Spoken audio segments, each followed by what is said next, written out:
all so much for coming. There's always so much to do on this campus, so I really appreciate the fact that you're spending some time with us. In August of 2015, Amnesty International joined the United Nations, the Human Rights Watch, and the World Health Organization to support the decriminalization of sex work worldwide, arguing that laws that criminalize sex work put those involved in the industry at increased risk to a variety of harms. The work I'm presenting today is part of a new manuscript that I'm still working on the name of, but tentatively entitled Archives of Carnal Knowledge, Visualizing Sex in a Latina Subject, that considers representations of Latina sex work that combine biographical narrative with visual elements, a project that uses humanistic methods to approach public policy. My paper today considers two books of photography, Las Amorosas Más Bravas and the Women of Casa X, in order to investigate how different genres of documentation transform investigations of sexuality and the effective attachments they inspire. Both of these books combine photography with written fragments of these women's life stories to document the same unique subjects, the female residents of Casa Xochiquetzal. This is a shelter in Mexico City for elderly sex workers, some retired, some not. Both are collaborations, the product of European photographers, a French woman and a British man, and local Mexican journalists. The differences between these texts relate to the conditions of their production and the visual genres they represent. Las Amorosas Más Bravas emerged as an extended form of photojournalism and took 6 years to complete, while the testimonios and portraits of the women of Casa X were collected over the course of a single month. Positioned side by side, these different forms of producing knowledge about sex workers occasion an opportunity to probe the relationship between the ways we tell stories and the feelings they leave behind, to explore the affective spaces between seeing, sensing, and knowing. Sex workers hold a special place in the visual archive. They function as the unnamed muses and mistresses to a host of mostly male artists and photographers. They are an endless source of inspiration and concern for those that want to rescue them or venerate them, to know the sexual secrets they possess or the indignities they have endured. As figures, sex workers function as a screen for a whole host of anxieties and desires about money, sex, and power. Juxtaposing their images with their life stories transforms the interpretive practices we deploy to investigate sexuality, affirming Gail Solomon's assertion that sexuality is a matter not of seeing, but of sensing. Drawing our gaze to these viejas, these putas, these aging Latinas imagined as both sexually excessive and sexually deficient, this project asks us to not just look into their faces and onto their lives, but to linger in that sensory encounter. It is this visceral confrontation with alterity and its potential for communicability that forms the core of my investigation. Milena Costa de Sousa insists on the political significance of documenting the lives of subaltern subjects, those society refuses to see. She writes, "The portrait is an image of a subject's face. Therefore, the representation of a face offers a socio-historical existence to the portrayed, an existence that allows her a presence even after her death. In the photograph, the presence of the subject lies beyond the moment, but it also creates a sensorial connection with the present condition of their lives." Emmanuel Levinas writes, "In front of the face, I always demand more of myself." The face for Levinas is more than the aesthetic object or the physical presence of an individual. It is a personal, social, and ethical engagement with the other.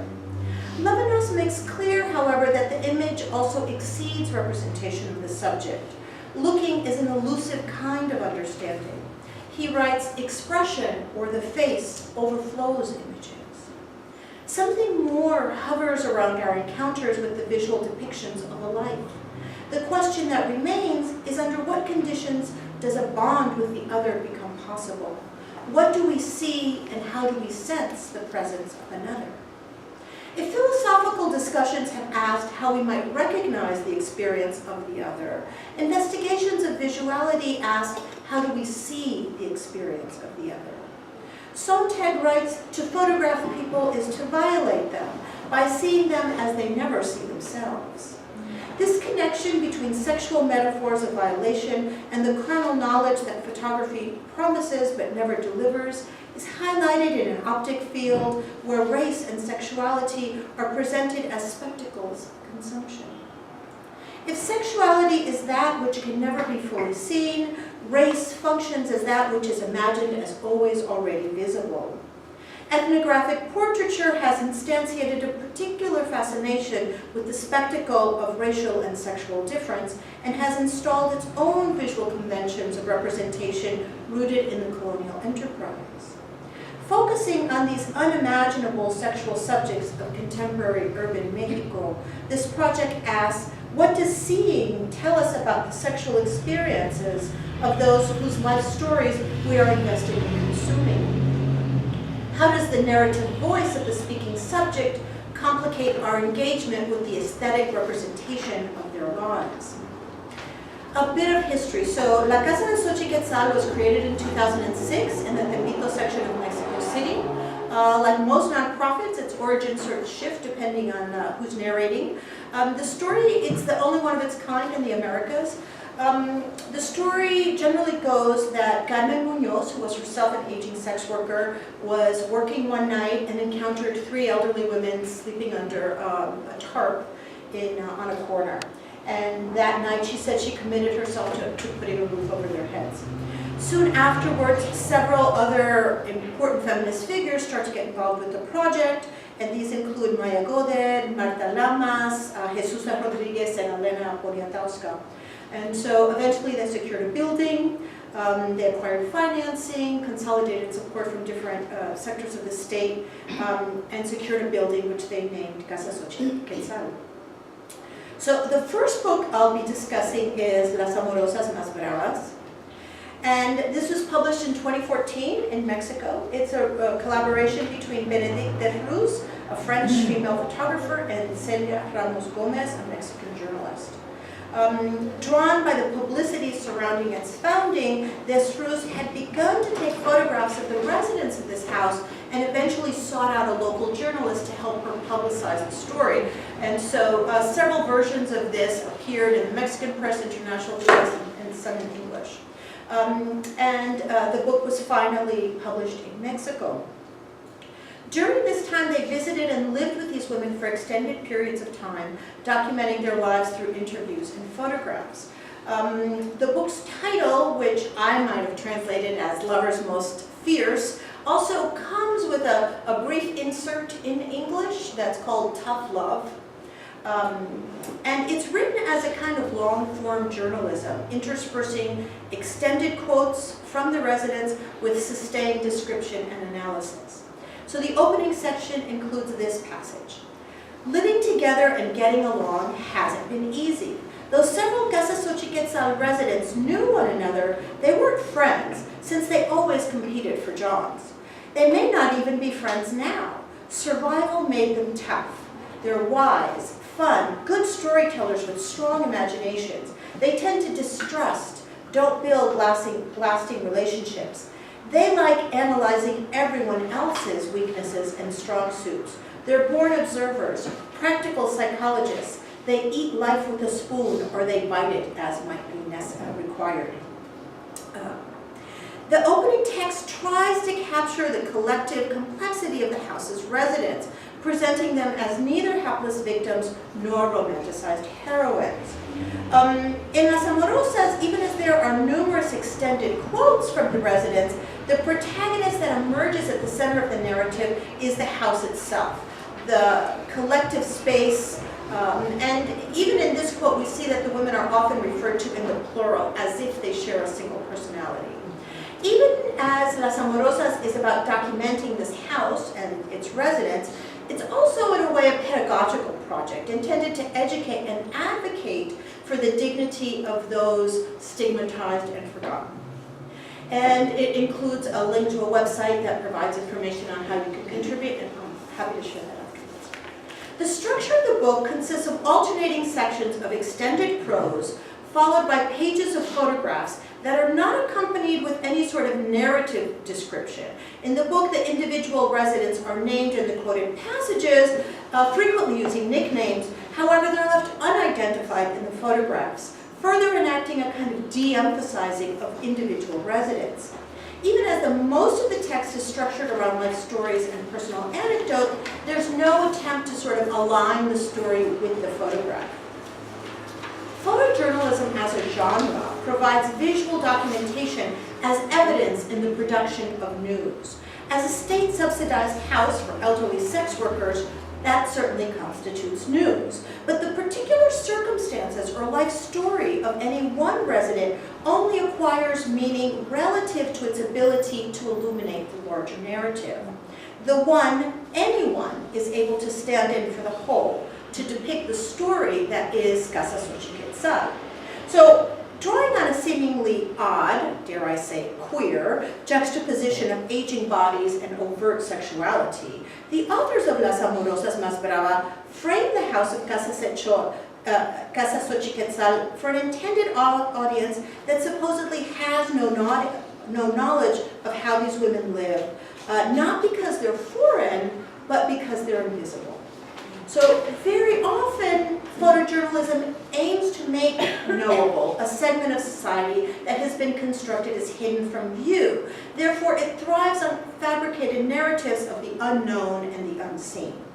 The National Press Photographers Association, for example, describes photojournalism as a genre that is concerned with, quote, the faithful and comprehensive depiction of the subject.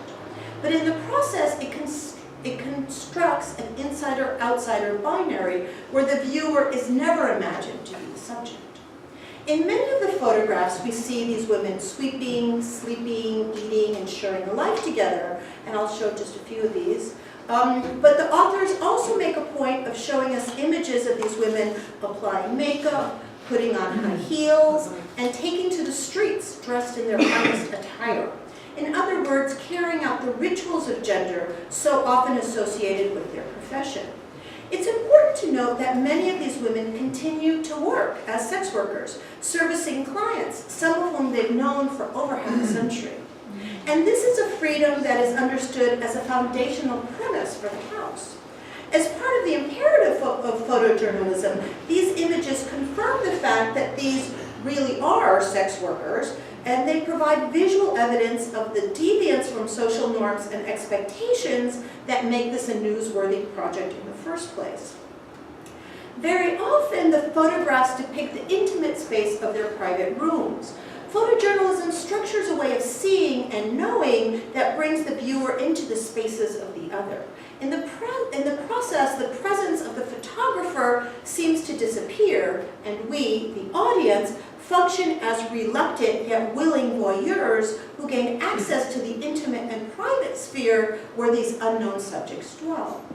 Often in these photographs, we're positioned in a door frame, at a safe distance, as outsiders peering into and onto their lives, poised to venture assumptions or perhaps cast judgment. Who we are invariably shapes what we see within these frames. And as we look, the associations that memory inspires are ignited in our gaze. Perhaps these women call to mind the viejitas in our own lives, or the cramped and cluttered spaces they call home. Perhaps their age or poverty makes them seem wholly different or frighteningly familiar. Is this what our own future might resemble? There are the residents that seem at ease in the cluttered disorganization that surrounds them.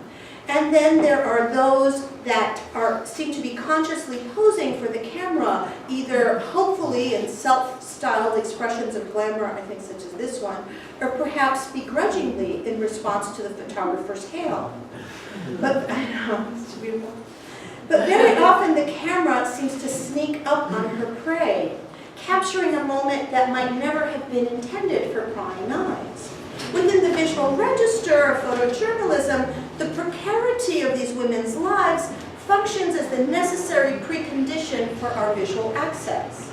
Because they are also residents in a shelter that provides them certain protection and security, they are also exposed to the glare of publicity, curious foreigners, and well-intentioned helpers who use the documentation of Casa Xochiquetzal and the mixed emotions of pity, empathy, and perhaps identification that its residents might inspire as the lure that will secure its ongoing financial solvency. Maybe documentation is the price of the bed. Here we see a sleeping figure, eyes shut, her naked body covered with a thin flowering sheet, hinting at the sticky heat of Mexico City. As viewers, we hover above her sleeping body, peering down. She does not stir under our gaze. We are so close we can see the pale remains of a scar on her upper arm, the white roots of her short brown hair, the pink ruffle of her pillows. Pages later, we stumble upon a story under the heading Normota, con más vidas que un gato, with more lives than a cat. Tattoos, yeah, I got one on either arm. I did the first one when I was 17. It's a panther's head, and the other one is a woman's torso with her breasts exposed, and above that, my name, Norma. Other markings on my body are the scar that the screwdriver left on my brow, 3 knife wounds from muggings, a pair of nasty bites on my left arm, a souvenir from Rosa, a slash in my right arm from an argument, and that first cut from when I was just a girl. The image of a sleeping tattooed form glimpsed pages before unfolds here in Norma's response to a question that doesn't appear in the text, but which prompts her to narrate her life through a recounting of the marks left behind. Even as her illustrated and scarred body are separated from the biographical story that describes it, each element does its own work of documentation. The story affirms precisely the kind of toughness that the title of the book suggests, while the image confirms the photographer's seemingly unrestricted access to the residence. The combination of the visual and the textual produces the kind of journalistic knowledge that attests to the truth of the image and the story, the faithful depiction of the subject. But the narrative also oozes other random biographical elements that do and don't fill in the details that the image provides.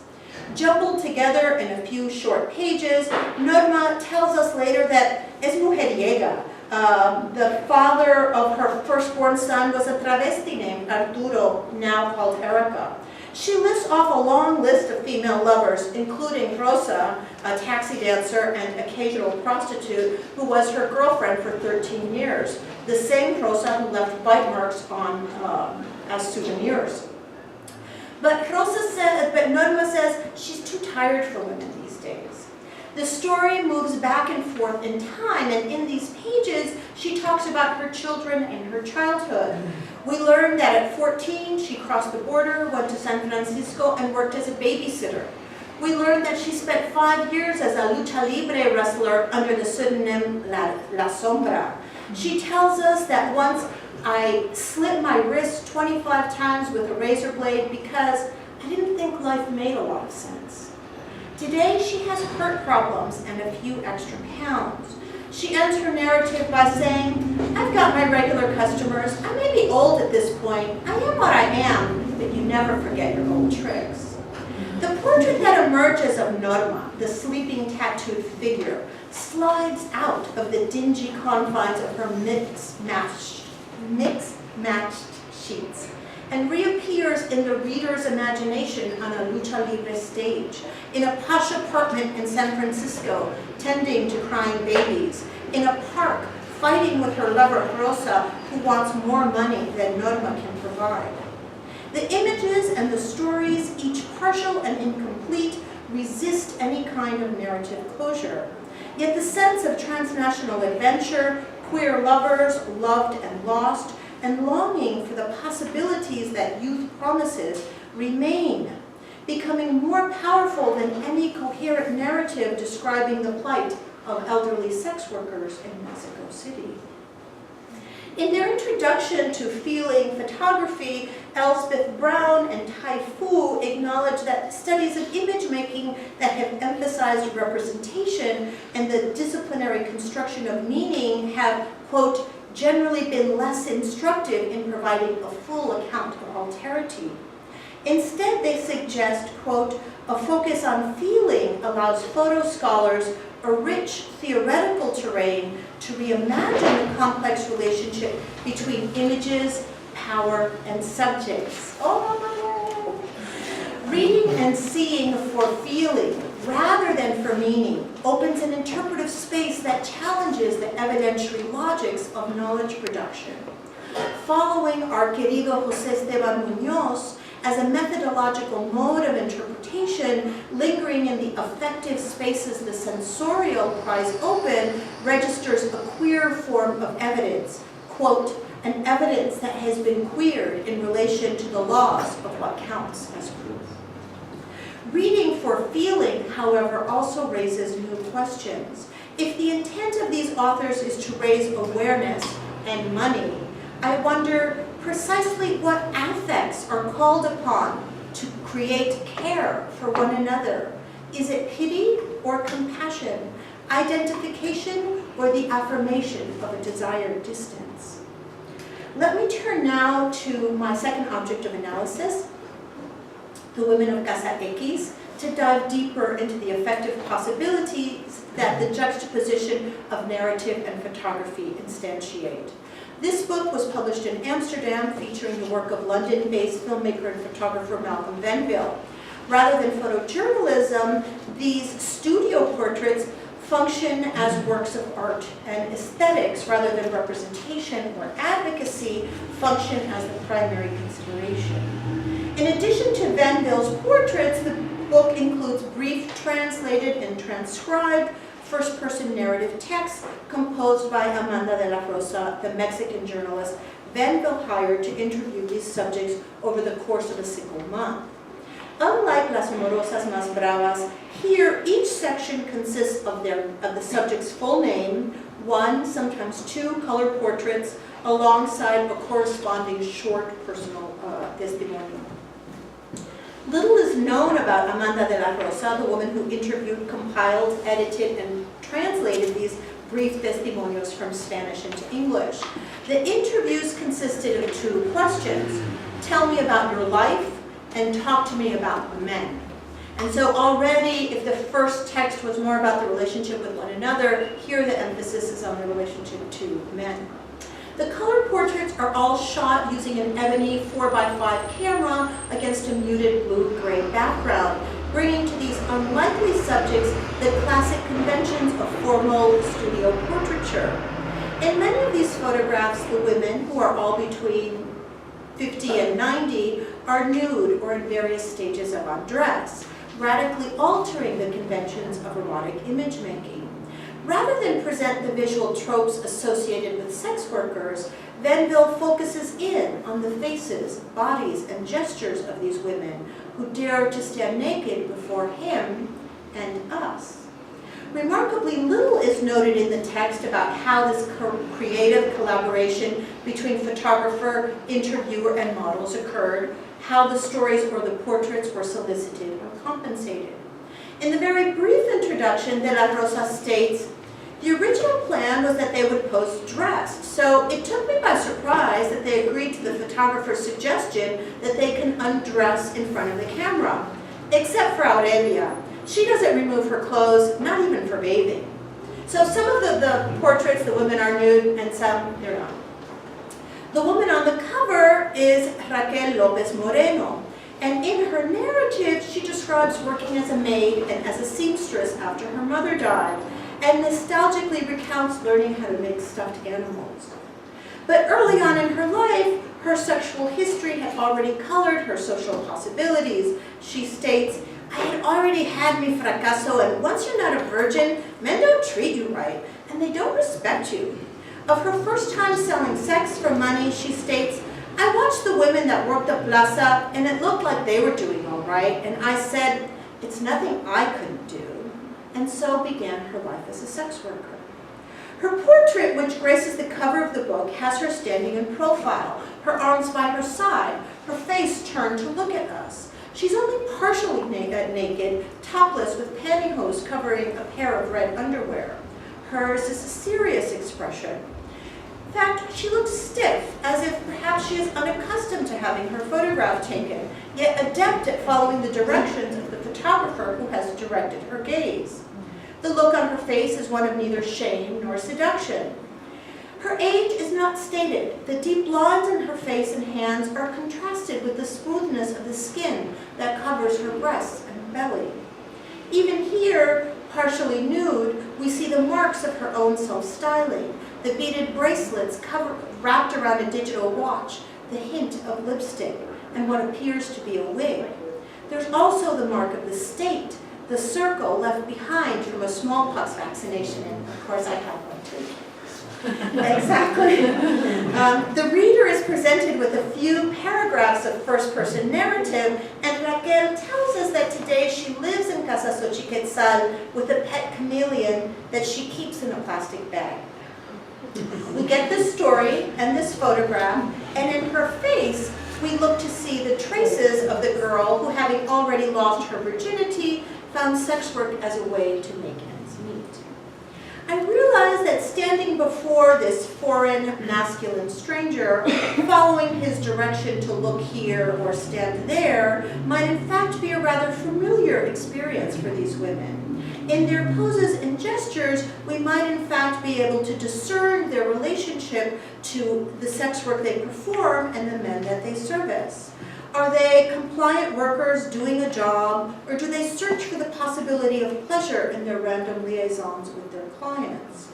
Rather than the detached voyeurism of the journalistic gaze, what we witness in these images is the rapport between the photographer and the model, a connection that is captured, for better or worse, in the photographs that emerge from their union.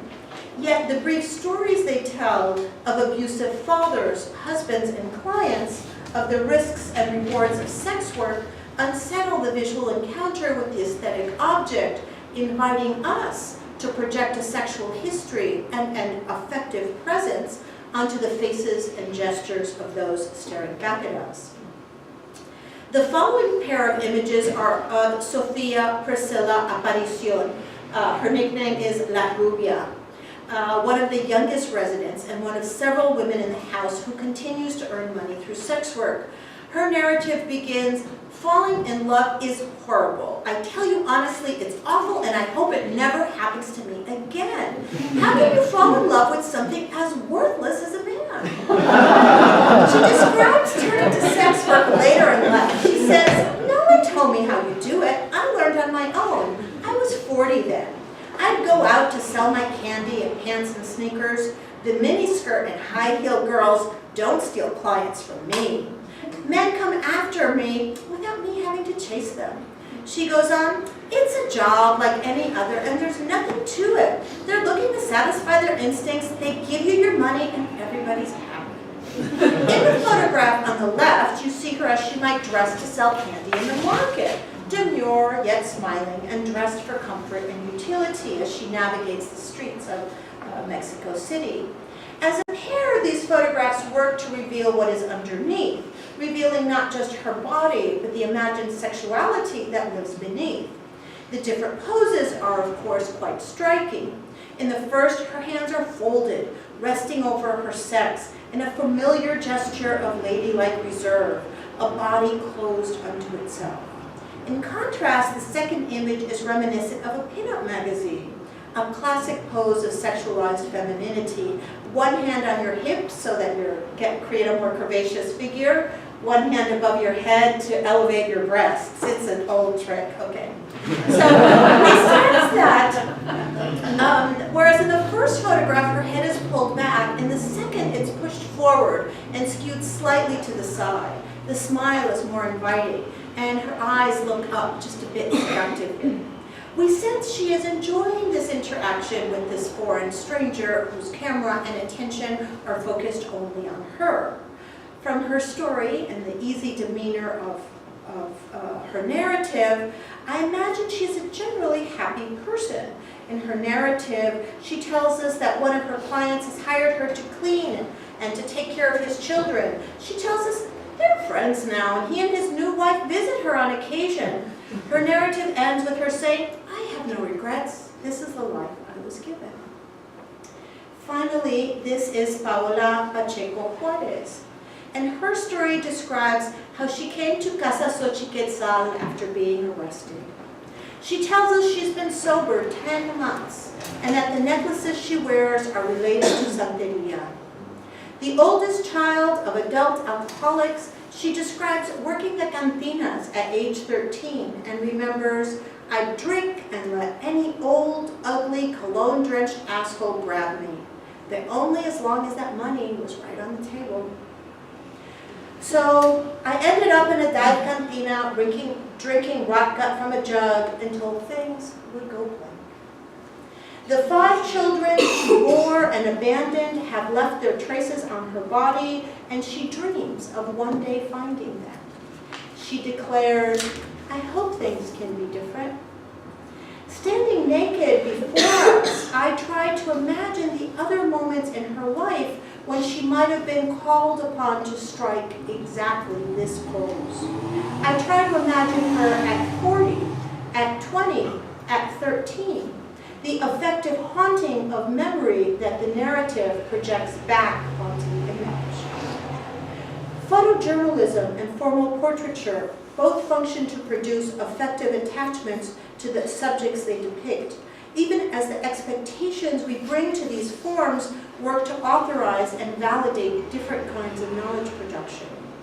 We might argue that photojournalism creates distance, a chasm of the unknown and unseen that the eye of the camera attempts to cross, bringing us closer to those that we do not see.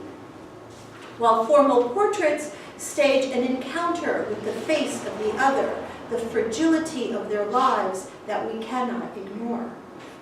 If we return to the Levinas quote with which I began, "In front of the face, I always demand more of myself," perhaps the impact of these images has less to do with formal concerns of genre and more to do with us. What do we, the audience, bring to these encounters with alterity? What do we demand of ourselves? More importantly, how might we use these effective attachments that these images ignite to demand a reckoning with those that continue to be criminalized, stigmatized, and violated for their labor, a labor that is sex? How might we make the lives of the most precarious amongst us matter? The stories in this book make clear that sex work and the feelings of those who perform it is never just one thing. Likewise, the emotions their stories and their faces inspire always exceed the images or the words on the page. Rather than produce knowledge about the other, these texts ask that we allow a space to reflect on the affective traces that stories leave behind, the feelings that overflow images, to acknowledge queer ways of seeing, sensing, and knowing each other otherwise. Thank you.